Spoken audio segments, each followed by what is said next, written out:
Welcome back to the show. Welcome to the Structure Talk podcast. Tessa, you just came bounding onto the scene. Love your energy. And then she had to run away real quick before I hit record. You had to go blow your nose. You were eating spicy food. What were you eating? I need to know.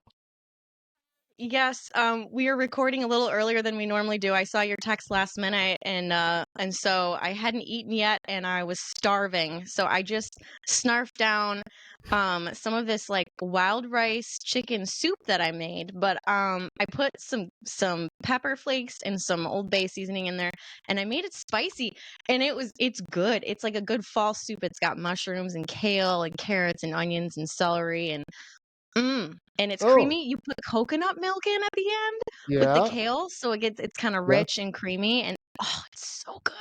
So good. I'm pretending like Florida has fall, even though it's still 87 degrees outside Yes. by Yes. eating soups and like, the typical fall things, but it's not doing it for me. It's still super hot here. But anyways, I Yeah. That digress. sounds really good. How are you doing, Reuben? Good to see you. I'm Good to be great. back. I'm great. I feel like I'm peaking this week. I have been sleeping very well for like 4 days in a row, which is unusual. And I just feel like I could jump over a building today. You ever have those So days? Oh my gosh, Reuben. So you could be bounding into the show today, metaphorically, Oh, with for all your sure. Oh, good for for you. sure. Good for Yeah. you. Well, we have a lot to catch up on because we have had some busy schedules here, and I want to hear what's going on in your life and get a little update.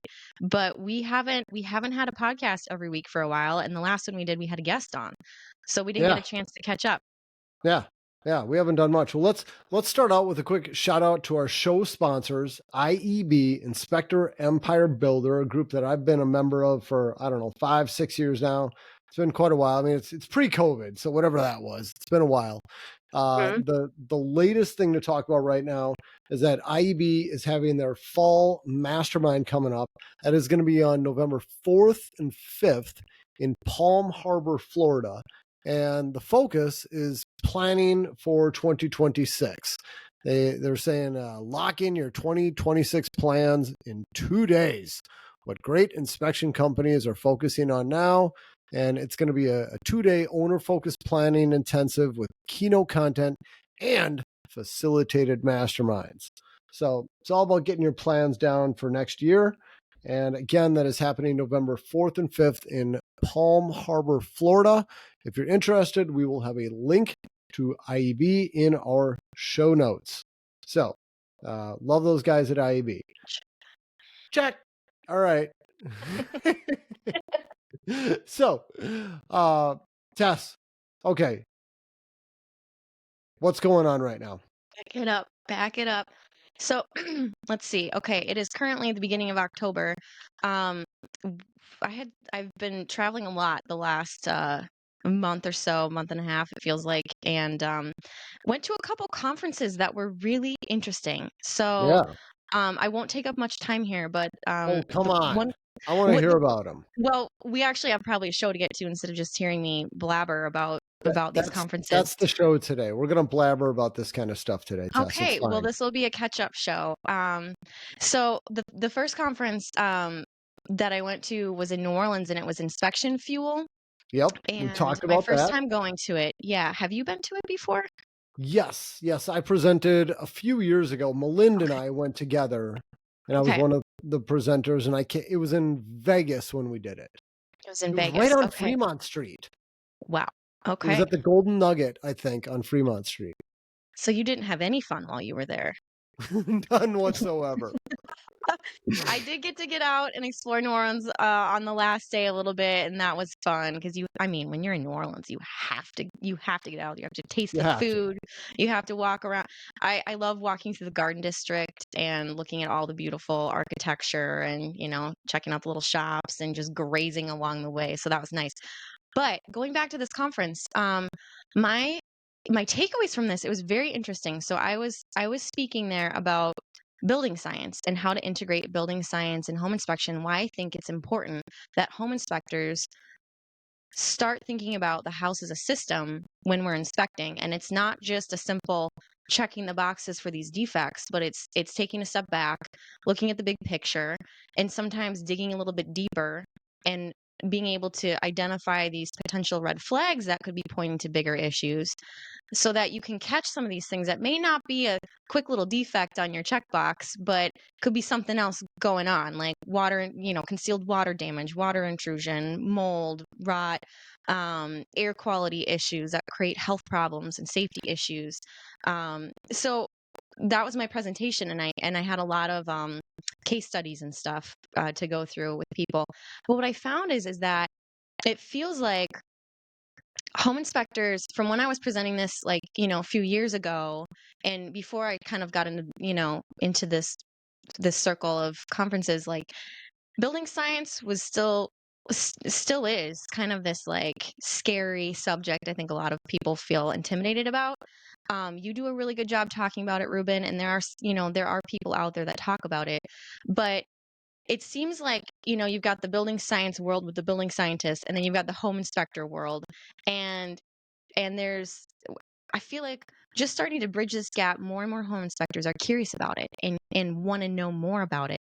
So there were so many people that wanted to talk to me after the conference and during the conference about, you know, potentially expanding their services as a home inspector company to doing more kind of consulting or building science stuff, and good resources and how to do that. And I've never had that sort of interest kind of show up before. Oh, So cool. that was interesting. Um there was a lot of people there. I have to do a shout out to some really awesome people that I met at this conference that listen to this podcast. Okay. Jeff Okay. Kirkpatrick, love you, buddy. In California, I think he Jeff listens is to every awesome. single show. So does Love Jeff. John Bolton. He's listened to almost every episode, Reuben, that we have ever made. God bless Oh him. my So gosh. John, this one's to you. Yeah, He taught John's an some really good. awesome guy. Repeat He guest on the show. he is, and we need to have him back because I saw a really good presentation from him at Inspection Fuel that I Okay. think we could dive into. So Oh, we should good. have him back. Clayton, Clayton from Louisiana, if you're listening, and your buddy Ryan, thanks for tuning in. And it was nice meeting you at the conference. Let's see, gosh, so many good people. Mark and David from the DC area, very involved in their local inspection chapter. Um, I met inspectors from all over the country, Vegas, Canada, and everywhere in between. And what was neat too is that there's a lot of home inspectors out there now too, I think, that want to provide, a better service for their clients and customers, and they care about the house as a system and building performance and making sure the house is durable and safe and healthy for the occupants, not only for reducing their own liability, but just for providing a better service. And so I had a lot of inspectors that were wondering about, like, well, okay, what about HRVs and ERVs, and what do you look for, and how do you write up a comment about that, and what does this mean, and what about spray foam and hot roofs, and ductwork outside the thermal boundary. So there's just more and more of this So, interest, I think, building. so are we starting to see HRVs and ERVs outside of Minnesota? Yes, yes, yes. I That's think we incredible are. because I I swear I'm everywhere I go and I talk about them outside of Minnesota, I get this glazed over look and people are like, what are you talking about?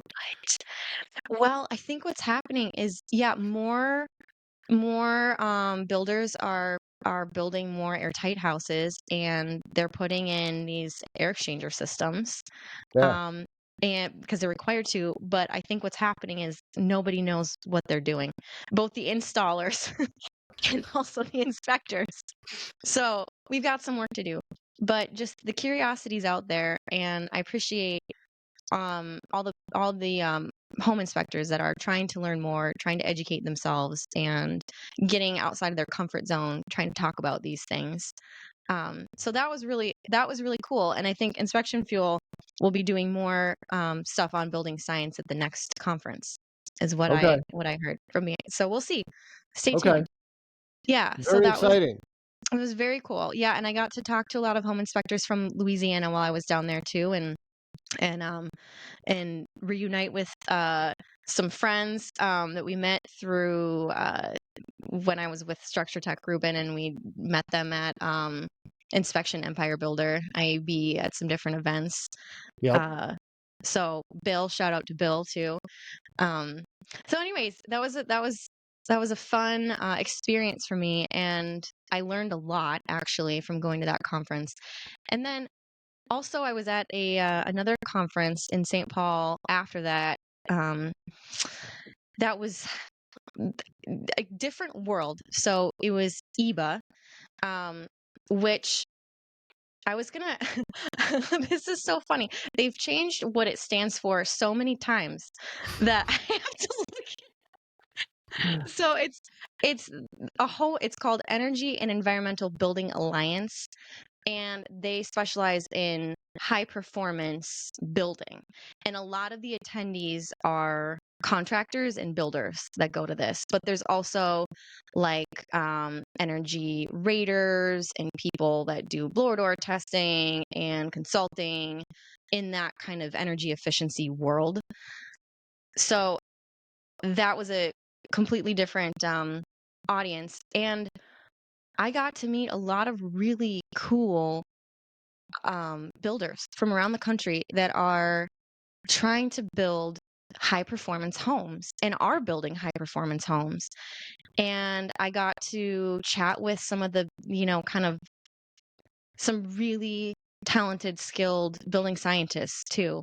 While I was at that conference, and so I was humbled by that experience.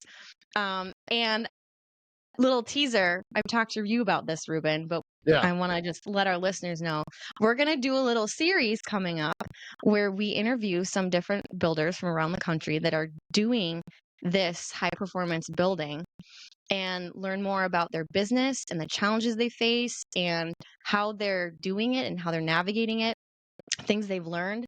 Um, and we also have one of the I would say OG um, building science people in the country that's going to be coming on our show. He's worked with the Department of Energy developing the Energy Star system, and he's a consultant, and he's written several books, and he speaks internationally all over the world.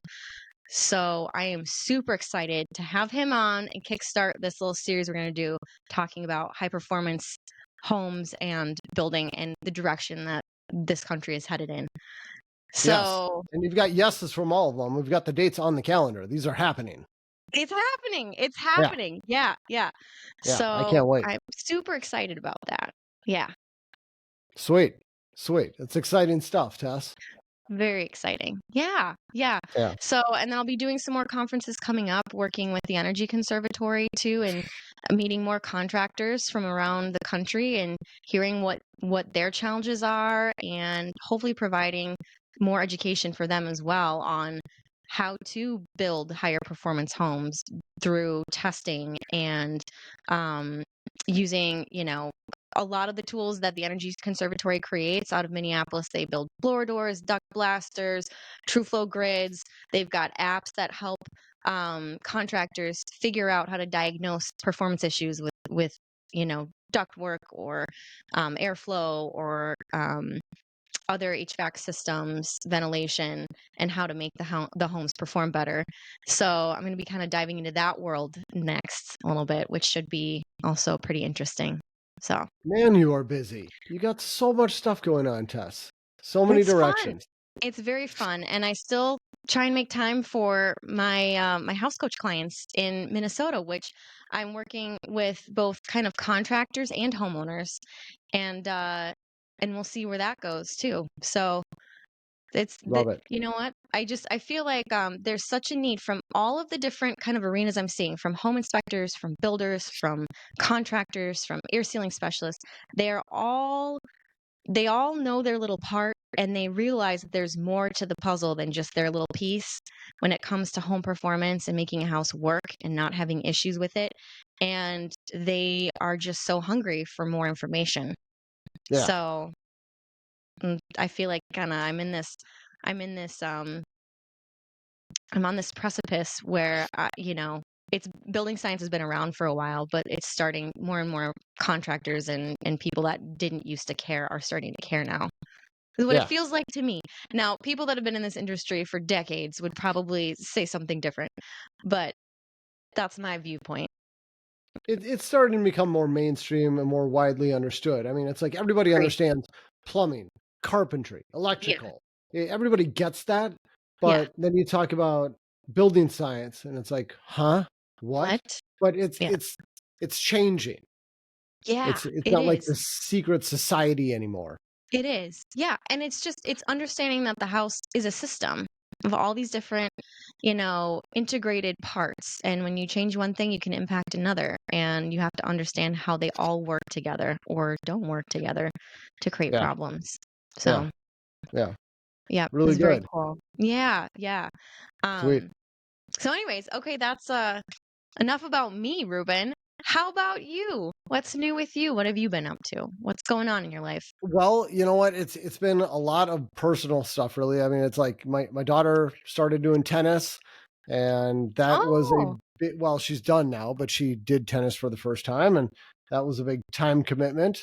And then my son Sai has been going to the gym with me every day for about the not every day, but a lot of days for about the last year or so. And now I got my daughter interested in it. And I never like twisted her arm, did any of that.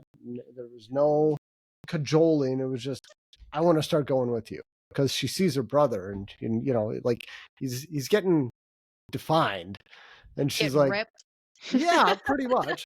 And she's like, I want to start going with you too. And so I got both kids going with me in the morning now, which is just such a delight. Are they My going son is before 17, my school? daughter's 14. Okay, 17 and 14. That's commitment, and that's very impressive, Ruben. Yeah, They're going before class starts? They're going they're before going before school? school. Yeah, it's great. What? Yeah, What? and I, How you did know, you raise these teenagers, Ruben? Because my mom couldn't even get me out of bed when I was just basically literally rolling out of bed and getting ready for school in the car on the way to school and still showing up late. I'm So, not going to say that's not happening, but there is still the commitment, and it's still, Dad, please keep getting me up. Do you want to keep wow. doing this? Yes, I do. Okay, good, Wow. because I want you to too. Yeah. Impressive. So Very impressive. it's Good for them. it's been a lot of that. Business is chugging along. It's been a good year. This is probably going to be the best year we've ever had as a company. It's Wow. I mean, I can't complain about any of that. It's been very good. The inspectors are all staying about as busy as they want. And we've got two new guys who are going to start training with us in November. So Wow. we're kind of sticking with that thing of basically slow growth.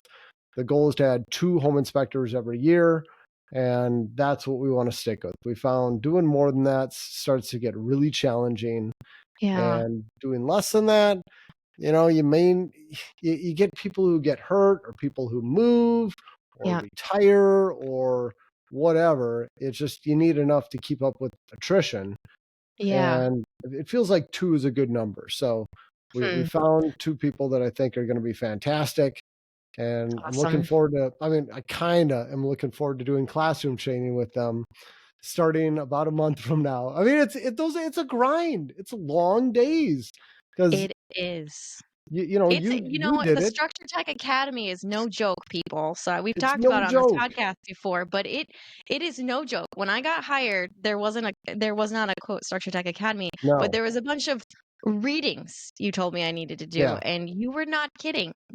I mean, the self-study was intense. And Yes. not only that, but the shadowing every day, multiple times a day, all the reading on top of it. And so now that it's a streamlined process, it's down to like an orderly, week by week, we look at each system, and Yeah. there's some serious classroom time Oh my covering gosh. Yeah. lots of Tessa information. knows this as well as anybody because Tessa created the curriculum. You made the curriculum. I mean, you did that during Before COVID. AI, before AI could do it for me. Oh my gosh. How great would that have been to do it 5 years ago? I mean, what you It did 5 years ago to do it today. It would have been it would be completely different. Yeah, Yeah, I yeah, don't even know. yeah. It would have been less Yeah, work, surely. for sure. But yeah, looking forward to doing that. Side note, um, you talk about AI. The latest Yeah. thing I'm delighted with is what is it? Is Google AI Studios. If you Google that up, you find Google AI Studio, and you click on this thing that says, I'm pulling it up on my screen. It says Nano Banana, and you can do basically anything you want with a photo. It's all free. You don't need a paid account, and just for instance, I took this photo that we had in a report. It's got a screwdriver sticking into a rotted deck board, and then it's got this big circle around it that we put in our report. I just boosted the photo out of the report and I uploaded it to this thing, and I said, please remove the screwdriver and the red circle. And it gives me back a photo. It just fills in what the wood should look like. And it's 100% seamless. It's like there's no way you would possibly know that the photo originally had a screwdriver and a huge red circle in the middle of the screen. It'll Oh do my whatever you want. gosh. It's like, oh, my daughter had a photo for tennis that we wanted to put in the yearbook, but she had this big thing on her chin. She fell off the one wheel. Um, Oh. but she had this big, red mark on her chin. We're like, she's not gonna like that.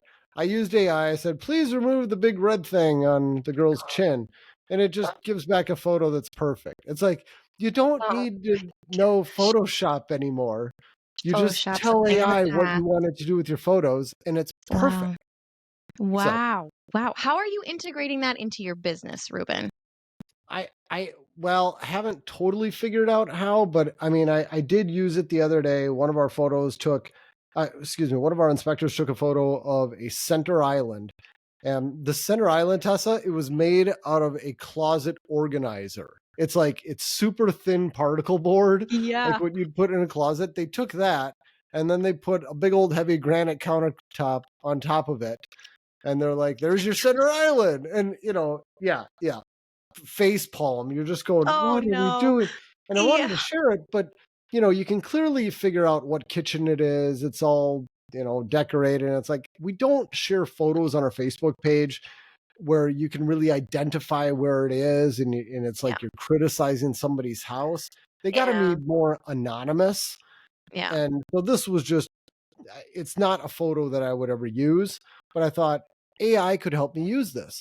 And so I said, please change the kitchen, change the cabinets, change this, change that, and take all of the stuff off of the center island and put a bouquet of flowers on the center island. So I totally changed it so you couldn't say it was this house, but it was still Wow. the same defect. And it did exactly what I wanted to on the first try. It was just My perfect. gosh. So Wow. I was able to Wow. share a photo that I wouldn't normally share. Yeah. Mind blowing. It's Yep. absolutely mind blowing. I cannot keep up with AI. It is changing so fast. I, And every I time know. I learn something new, it's like, okay. And then a week later, it's like my mind is blown again. Yes, yes. And so I Um, haven't totally figured out how to fully use this. One thing I will say is I'm never going to make up photos. I'm never going to share fake content, yeah. but I can certainly use it to share content that I wouldn't otherwise, or I can use it to better illustrate some points. Okay. So it's Is it's pretty I cool.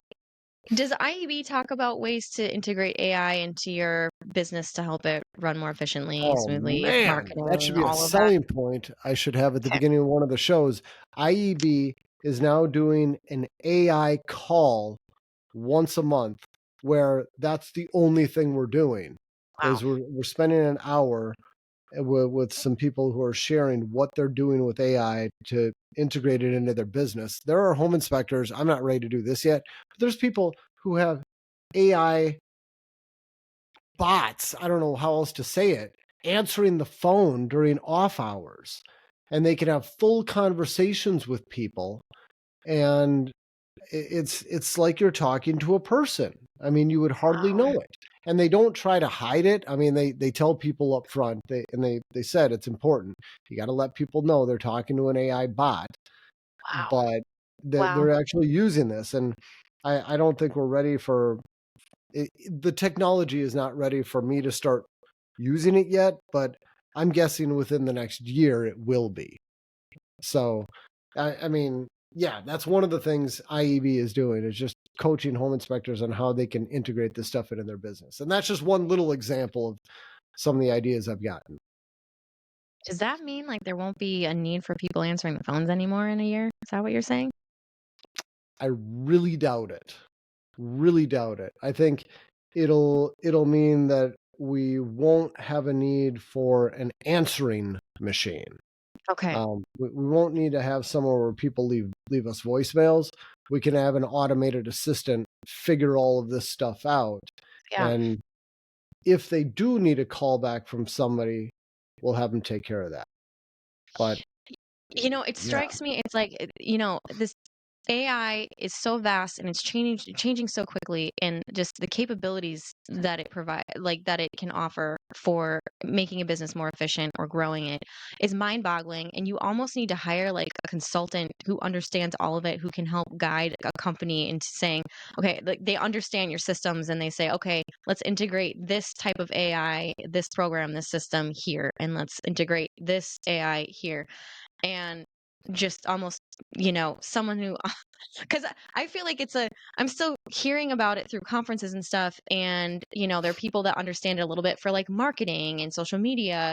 And they're like telling home inspectors, well, you got to use this and you got to learn this. And there's a learning curve. And you see the home inspectors in the audience, and they look like they're deer in headlights. They're like, they're yeah, comfortable going out and, you know, like physically going through a house and looking for things. They're not, they didn't start an IT business for a reason. no, And so no. it's this whole mesh of worlds happening right now that's very intimidating and a little overwhelming, to be honest. I'm a millennial and I'm still overwhelmed by it. Imagine someone who's been in the home inspection business for, 2 or 3 more decades than me, trying to figure this all out on their own. Yeah, it sounds like that's a new role, would be an AI integrator. Yes. Yes. Yeah, Definitely. yeah. Just come into companies and help them, but it's going to change so fast. Yeah, I don't know. We've It is. talked about this, but Yeah. yeah, It's that was just a fascinating little though. sidetrack. Yeah, Yeah. fascinating to me. Wow. Um, all right. So you've been teaching a ton. I've got a small speaking engagement. I'm going to Iowa on, Oh, well, by the time the show airs, I will have gone to Iowa. Just taking a little drive down there. I couldn't decide whether to drive or fly. okay. It's right in Yeah. between what makes sense. But gonna drive down there, do a little presentation for a group of Iowa home inspectors, and then one that I'm really excited to attend. Have and just well, just lie to me if you haven't. Have you heard of Glenn Mathewson? Actually, I think I have. Okay, good, good. Yeah. He's an ICC dude. That's the International Code Council. He does a ton of training for them, and he trains building officials. That's what he specializes in. Okay. Yep. And he's a really good dynamic presenter. I think he used to do a bunch of work with this group called Building Code College, and I remember taking a lot of his deck building classes, Mm. and he made it very easy to understand. I mean, just fantastic presenter. Huh. And we're going to have him come out and do an all-day seminar for the local home inspector chapter here, the Heartland home inspection chapter. And he's got a Cool. presentation that he's tailoring to home inspectors on, gosh, what is he covering? It's a ton of stuff. He's talking about P traps, drains and vents, waste distribution, gas pipe sizing, combustion air, Whoa. all these things. And he's teaching the reasoning behind the code, why Huh. we have all these code requirements, and what happens when the code's not followed, which is just like, Oh, amen. Yes, that's this is very great. cool. Yeah, I'm That's really what you've looking forward spent to a that. lot of your life in your garage doing, Reuben, is trying to figure out why we have Yes, P traps and air vents. yes, yes. And this guy is totally a doer. I went on his YouTube page or something, or his website, and it shows him like he's swinging from the rafters in his garage or something, and he tells a story about how he was doing some obstacle course races and he wasn't super into it because he really liked the obstacle courses, but he didn't like running. So then he got into ninja course, American Ninja Warrior type of courses, I think obstacle you found your courses. long lost twin, Reuben. Sounds like you guys It are feels cut from like that. the same Yeah. cloth. Yeah, Yeah. I got to chat with him about that because I'm like, that is exactly my path. I haven't done any of those obstacle courses, but Wow. he turned his whole like garage barn or whatever into this huge obstacle course. I mean, he converted the whole thing. It took it over. And then he showed videos of doing the stuff out in his yard. And it's like, I can't wait to meet this guy. He seems I like a know. cool dude. You guys are gonna have fun together. Yeah, You gotta take him out for a beer afterwards. When is I this think so. Ashley Heartland seminar coming Thank up? you for asking. Yes, this is coming up on November 7th. And what's kind of crazy, I won't, you know what? I don't, I shouldn't pull the curtain back too much on all of the reasonings behind this. And it really doesn't matter, but you have the opportunity to attend this all day seminar. Normally, stuff like this is like, $99 is pretty cheap. $200 is a more reasonable price. It's kind of what you would expect to pay for this because there's going to be breakfast, there's going to be lunch, and all that other stuff. $15 if you're a What? chapter member, 30 members if you're not a chapter member. $30? Okay. Wow. $30. Yeah. That's incredible. That's Yeah. incredible. Yeah. Wow. What So, a value for the money. yeah, And it's unbelievable. can I ask a question? If people are listening and they are not in the Twin Cities area, but they would like to participate in this education, is there a way for them to do that online? Nope. This is not going to be No. online. This is only going Okay. to be in person. Okay. But Okay. I encourage you to come on up or down to the Twin Cities for a day and attend the seminar. It's going to be great. Awesome. It's ridiculously cheap. I mean, at that price, heck, take a plane. Fly down. You can get more information about it. Our chapter president, Brian, made a website just for this event. Oh my It's goodness. seminarhouse.org. And I'll put a link to that in the show notes. Again, this Wow. is seminarhouse.org. And he's got all the info on the one day seminar. Fun stuff. That is very cool. Very, very exciting. Very exciting. And Reuben, weren't you in Hawaii recently doing some work with Yeah, I don't want to talk about that. I'll tell you hey, offline why I don't want to. sounds good. Moving along. Yes, You yes, I was. you've been a busy boy too. You've been Yeah. traveling. You have your fingers in a lot of pies as well, and Yep. so there's a lot happening there. Yep. Yep. Busy life for sure. But It's awesome. Well, and it's not good. too busy. I was gonna say it's good to hear that this is the best year on record. It sounds like for home Yeah. inspections. Yeah. It's exciting. Yep. So Congratulations. Yeah. it pays the bills and people are happy when they have full calendars. Mm. So, So it's win-win for everybody. yep. Yep. Exactly. That's great. All right. So we got a couple of little things to talk about, and then we're going to have to call it a show. Do you have any pressing topics you wanted to cover, Tess? I don't think so. I just the next few episodes, I think we're gonna contribute to the interviewing the contractors and building Yep. scientists. So that's all the news I have. And then I've got another show I'm going to do. We're going to talk about what makes for a good home inspection report. And I've got a guest I want to get on, but I haven't invited him yet, so I'm not going to announce it yet. Perfect. Michael. So let's see here. We've got I figured today we'd cover a few recent blog posts, just kind of things on my mind, things that I'm whipped up about or Cool. just thinking about lately. I can't wait. All right. Please get whipped Okay. up. Well, I'm most whipped up about report writing, but we're going to put a pin in that one. Maybe we'll talk about that in a month or so. But Okay. one of them, and Tessa, you will definitely appreciate this, is low levels of carbon monoxide and how Yeah. they don't set off carbon monoxide alarms. Yes. I can't tell you how many times now. I don't take complaint calls, and we call them service inquiries now. We don't call them complaints. Service Um, inquiries. Okay. yeah, I don't take any of those calls, but back in the day I used to, and I would get it, once, twice a year. We'd say that appliance has high levels of carbon monoxide in the flue. It's not burning properly. And then I'd get a homeowner who would call up and they'd say, well, you told the buyer my furnace was kicking out carbon monoxide and it was producing carbon monoxide. But if that's the case, why aren't any of my carbon monoxide alarms going off? And they'd just be pissed. And it's like, well, obviously I'm wrong because their CO alarm didn't go off. And we got a few problems with this argument. Number one, Tessa, okay, I'll throw it over to you. Number one, what's the problem with this? CO alarms are only going to go off if there are high enough levels that they basically could kill you. And we're talking Yeah, low levels that'll just yes, probably make you sick. So yes. These they're are not life designed for that. safety devices. They're there to Yes. save your life. They're not there to tell you are breathing healthy air.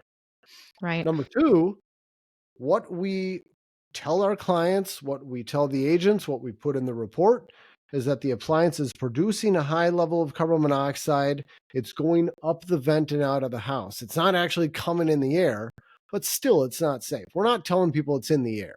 So even if your furnace is producing a ridiculously high level of carbon monoxide, as long as it's all venting properly and you don't have a huge hole in your heat exchanger, that's not going to set off your carbon monoxide alarm either. So the whole thing is just a complete lack of understanding. Wait, you mean But you can't test for CO at each supply register in the house to see if there's a correct? I'm banging my head on the microphone, Tessa. Yeah. Okay. Nope. Yeah. Yeah, I don't recommend doing that. I know some home inspectors like to do it. I don't recommend it. I'm But sure we've done a podcast on that if people are curious and want to know more about testing for carbon monoxide and cracked heat exchangers and all of that. we surely Look have. in our history. Yeah, we won't get into it again. But the point here is that it's what you said right away. Carbon monoxide alarms are life safety devices. You could have low levels of carbon monoxide leaking out of your appliances, like your gas fireplace. You could have your oven producing unsafe levels of carbon monoxide coming into the home. You could have a lot of places where it's happening, and your carbon monoxide alarm will probably never tell you about it. I mean, by design, they will never go off when you have levels below, what is it, 30 parts per million. Oh, okay, 30. Yeah. If it's below 30 parts per million, they will never go off. Now, Crazy. what happens between 30 and 70 parts per million? I'm not exactly sure. But then once you do have 70 parts per million, and this is enough to like make you feel sick. I mean, you're going to have a headache. You're going to have flu-like symptoms. You're going to be tired, nauseous. You won't be thinking straight. They're supposed to go off between 1 and 4 hours. At 70 parts per million? At 70 parts per million. Between Before 1 to 4 that, hours. I don't even know. At 60 parts per million, I don't even know what the standard is. Interesting. It's not listed here. Yeah. So it may not you go can off have then. fairly high levels that'll make you sick, and your CO alarm will not tell you about it. And I don't think most people understand this. Well, and I'll tell you, before I got into home inspections, I didn't understand it. And I came from a building science, like home performance world. Wow. So, okay, that's surprising. I and the thought same you would thing have with known smoke that. alarms, Reuben. I didn't know the difference between ionization and photoelectric either. Sure. That's a life safety device, and they work very differently too. So, I think it's a very important thing to talk about and to educate homeowners about, because there are situations out there where people have low levels of carbon monoxide and they just don't understand. They think that it's safe. They've got carbon monoxide alarms that are up to date, current, placed in the right locations. They think that that's guaranteed, but it's not. Yeah. So my advice is get yourself, now this whole time I've been saying carbon monoxide alarm. My advice is get yourself a low level carbon monoxide detector. Okay. Yes. Alarm and detector. People use the terms interchangeably. They're not exactly the same thing. These low-level CO detectors are not UL 2034 approved. They do not meet the building code. It's not a replacement for your CO alarm. It's a special device that you get in addition to your life safety devices. And I bought one, a bunch of people at Structure Tech. I mean, there was Mhm. probably like 15 of us. We did a group order and we bought a whole bunch of them and we all put them in our own houses. But just recently realized mine has expired. It was beeping at me or something. It's time for a new one. And Mine that's what made me expired think I too. need a blog about it. You, Okay. Great. I want to read your blog, and I bet listeners want to know where they can buy one and how much they cost. I'm selling them, and no, just kidding. I have no affiliation with the company who sells it. The website you can go to is CO, as in carbon monoxide, coexperts.com. That's where I'm going to be going to get a replacement. I haven't done it yet. But again, Okay. coexperts.com. They sell low-level carbon monoxide detectors. I think they're good for like 5 to 7 years and they're about $200. Yeah. Or what is that? $40 a year if they only last 5 years. Not that much Yeah. to know that you're not dealing with low levels of carbon monoxide. I think where I used mine the most, and it was the most shocking, was next in the kitchen. I lived Mm, in a few places that had gas stoves, yeah, and my sister did too. And actually, she was renting, and there was no kitchen exhaust vent hood yeah. over the cooktop. And every time she turned on her burners or her oven, especially her oven, the levels would just skyrocket in the kitchen. And so I gave it to her so she could monitor that and learn like how long she had to have the window, like did you have to open up one window, two windows, a door? How long do they have to be open to get it out? And so she used that low level detector just to kind of monitor where they were at and try and keep it low. And sure enough, every time she was using her oven and cooking, she has to open up her kitchen. She's got a side door and a window and she opens both. That's a great idea, Tessa. And I can't believe I didn't think of that myself. And when I do get my next one, I think that's where I'm going to put it. Yeah. Yeah, Genius. it's especially the ovens. Like when you're baking something, you've got it going. And to be honest, I'm in a place in Florida that has same thing, and there's not an exhaust vent to the exterior. There's just one of those Hmm. space greasers, the charcoal filter above it. A face greaser. I love that term. Yes. And and my boyfriend was like, "Oh, we'll just turn on the fan." I'm like, "The fan does nothing." He's like, "What do you mean?" I'm like, "It just recycles air." And sure enough, he's very sensitive to carbon dioxide. Kind of like Nick at Structure Tech. Shout out to Nick. Yeah. I remember shadowing with Nick, and he when we would be in a house that had low levels, he would feel it instantly. He'd feel Yeah. lightheaded, headache, a little nauseous. So my boyfriend's the same way, and so we literally open up whenever I'm cooking with the oven or he's cooking. We have to open up all the windows in the apartment to air it out, which sucks Sure. when it's 95 and super humid outside Oh, and you're yeah. cooking. Yeah. Yeah. You need someone to put in an exhaust fan for you, Tess. Yeah, yeah. Or But maybe switch I it over to electric. Mhm. Yes. But that's I not think cheap either. that is the future, and that's where new homes are going. Yeah. But there's a bunch of existing homes and residences out there that use gas and don't have proper ventilation. So for all you people out there listening and you're Yeah. curious, um, this would be a great tool to monitor that. Yep. Yep. So that's okay. So that's one I Getting in wanted to time for talk about. Thanksgiving. Yeah. Yes. Yeah. And Christmas is right around the corner. True. Great gifts Gosh. for the family. Who doesn't want a carbon monoxide detector, A Tess? Come low on. level carbon Oh, monoxide detector. yeah. Imagine the delight on your kids' faces when they open up their gift from Santa. And it's the only present they get because it's Yeah, $200. it's because it's $200. Yeah. That's it. I'm saving your That's all you life. You get. should be thankful. You should be more thankful. Yeah. Oh, what Okay. a disappointment. Um, all right, this show is longer. We didn't cover a ton of stuff, but that's okay. I got one other topic we'll talk about, and we'll probably call it a show. Okay. Um, Yeah. this is just kind of my pet peeve as of late. It's my latest kick, and it's kitchen faucets.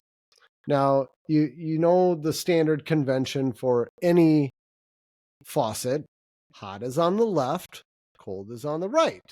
Right? Mhm. Mhm. Standard. We Mhm. all know it. If you have a single handle faucet, whether it's a bathroom or a kitchen, hot on the left, you push it up and move it over to the left. That's hot. Mhm. Move Mhm. it over to the right. It's cold. We all Mhm. get it.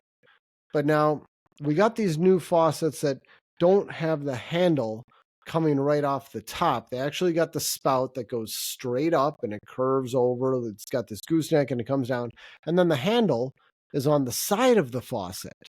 Oh, yeah. And Okay. Is you it could have forwards the or backwards? handle, What's hot huh? and what's cold? Is it Yeah, forwards and backwards, right? The handle moves forwards and yeah, it backwards? goes forwards and backwards. Exactly. Okay. Yeah, And those have always confused me.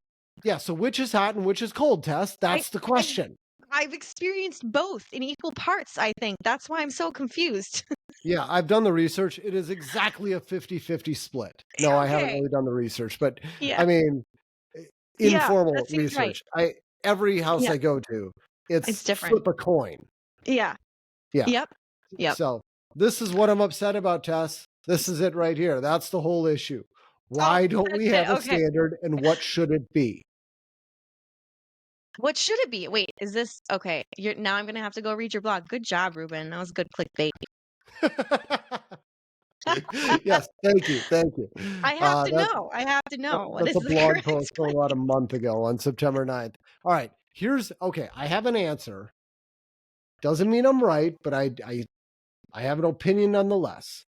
If you take this faucet and the faucet is facing you, left is hot, cold plan? is Right. left is hot, cold is right.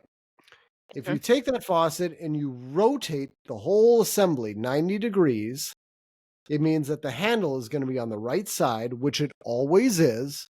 Have you noticed the handle's always on the right? They're never on the Yes. left? Yes. Yes. Okay, so we got kind of a standard there. So you rotate it Oh, and you haven't done any modifications to it. Which one is hot? Towards forward. you? Towards you. Yeah. That's it. That's your answer right there. Oh my gosh, it's so simple. So simple. That's all it takes. Just I feel rotate it. dumb Now, now. Yeah. no. Tessa, if it was that simple and nobody cared, they wouldn't be half wrong, in my humble opinion. um, so I say we need a standard. Towards you is hot. You just rotate the object in space. You Yeah. rotate it 90 degrees, and now it goes with all of our standard plumbing conventions. Now let me bring up a few things. Number one, Delta. They label their faucets. Mhm. Hot is forward. They got it right. Good Okay. job, Delta. Now there's another one. Oh gosh, I'm gonna butcher the pronunciation. It's Hans Grohe. Is that how you say it? Hansgrohe? Hans I Grohe? know. I've I heard don't people say know. both. Okay. Okay. Well, I think it's a German manufacturer. They label their faucets. They've got the hot and the cold labeled. Hot is away from you. Cold is towards you. Well, just think about what side of the road they drive on in Europe. Oh, boom. And and not only that, maybe they have different conventions. I mean, if they drive on the wrong side of the road, maybe their hot is on the right, Tess. Exactly, Who knows? Reuben. Yeah, And okay. who's to Didn't even say think about that. who's to say it's right or wrong? It just is, Yeah. and it's different. Okay. So we need a standard. I propose that's a new standard. Now, the argument I've heard some home inspectors say hot should be away from you because if you have a little kid come up and grab the handle, they're going to pull it towards themselves. And now you can scald a kid. And so they want hot away from you for safety reasons. Right? Okay. All right. Now I'm going to argue the other side of that because I thought this through. Number one, as we've talked about on this on this podcast, most kitchen faucets, you turn on that water, it's not hot right away. I mean, takes a I, while. I it Yeah. used to take like a minute for me to get hot water before Yeah. I did some funky things in my kitchen. Yeah. Number 2, someone's already been running the hot water. We've got it hot. It's instantly as hot as it's going to get.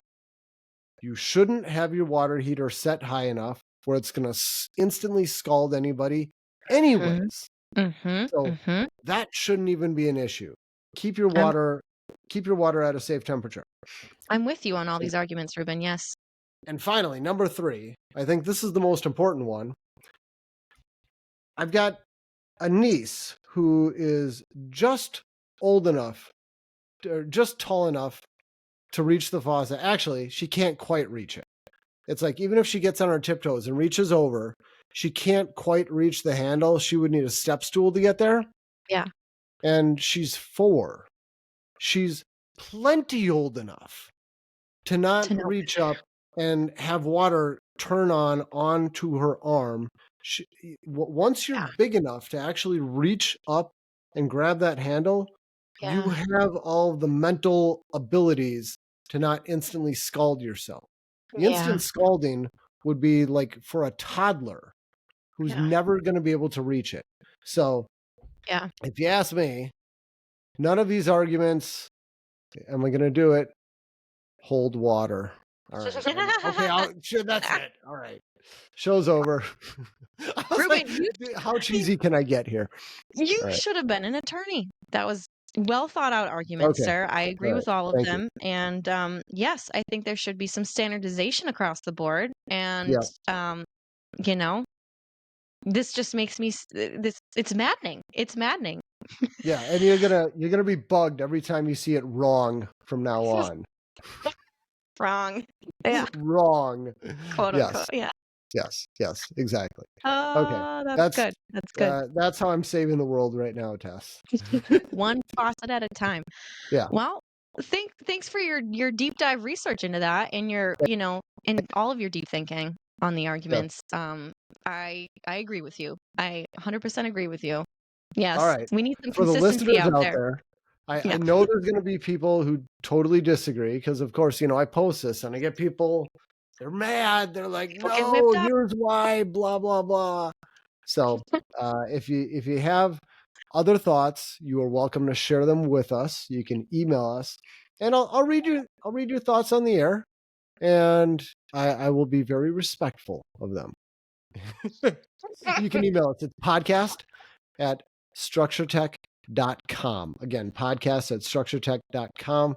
We would love to hear from you, and we read them all. We appreciate your input. We do. Yeah, we do. Any other thoughts, Tess? Anything else we got to cover today? A thank you to our audience, to everybody that's listening out there. We appreciate Yes. you. Thanks for listening, and we love hearing from you too. So I know Reuben says that at the end of every show, but it's true. We do. And if It's you true. feel like if you have ideas on topics or you have questions, please email us. Please do. And we will catch you next time. And it's going to be a fun show with a fantastic home builder. And we're going to have some great discussion, great questions for them. Well, and we'll yeah, catch you next time. Yeah, we won't have a podcast next week. It's the week after, I think. Right. We'll be right. traveling, so we'll have a little break. But then when we're back, yes. And then we got a lot of shows lined up. A lot of good content. Yeah. Stay tuned. Stay tuned. All right. We'll catch you next time. Thanks for listening. Take care.